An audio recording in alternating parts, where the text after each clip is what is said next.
जनतेला त्रासून लाचखोरी करीत असतात। लाचखोरीवर वचक बसण्यासाठी लाचलुचपत प्रतिबंध विभाग सक्रिय झाल्याचे दिसून येत आहे। पालघर जिल्हाधिकारी कार्यालयातील सामान्य प्रशासन विभागाचे उपजिल्हाधिकारी संजीव जाधवर यांना एका प्रकरणात 50,000 रुपयांची लाच घेताना मुंबईच्या लाचलुचपत प्रतिबंध विभागाच्या अधिकाऱ्यांनी अटक केली आहे। विशेष म्हणजे काही दिवसांपूर्वी त्यांची बदली झाली असताना त्यांनी पदभार सोडला नव्हता।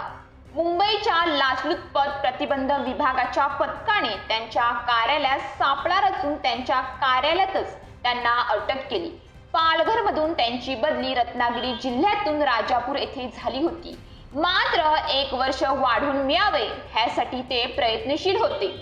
वाडा येथील एका आदिवासी खातेदाराची जमीन नावावर करण्यासाठी आदिवासी असलेले तक्रारदार आपले प्रकरण मंजूर करण्यासाठी गेले होते। नियमानुसार सर्व कायदेशीर प्रक्रिया पूर्ण करूनही मान्यता देण्यासाठी उपजिल्हाधिकारी जाधव यांनी तक्रारदाराकडे 50,000ची लाच मागितली होती। तक्रारदाराला लाच देण्याची इच्छा नसल्याने त्याने मुंबईच्या प्रतिबंधक विभागाकडे तक्रार दाखल केली होती। मंगळवारी दुपारी राष्ट्रीय अनुसूचित जनजाती आयोग यांच्या अध्यक्षांची पत्रकार परिषद पूर्ण केल्यानंतर ते आपल्या कार्यालयात आले।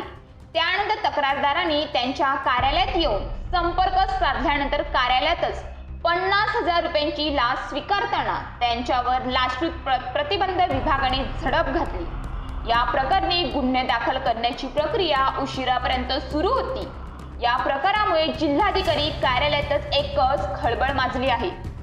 अशाच प्रकारे नागरिक आणि लाचलुचपत प्रतिबंध विभाग जागरूक राहिला तर लाचखोरीची कीड नष्ट होऊ शकते। या कारवाईने पालघर जिल्ह्यामध्ये सर्वत्र भ्रष्ट अधिकाऱ्यांमध्ये वचक निर्माण झाला आहे।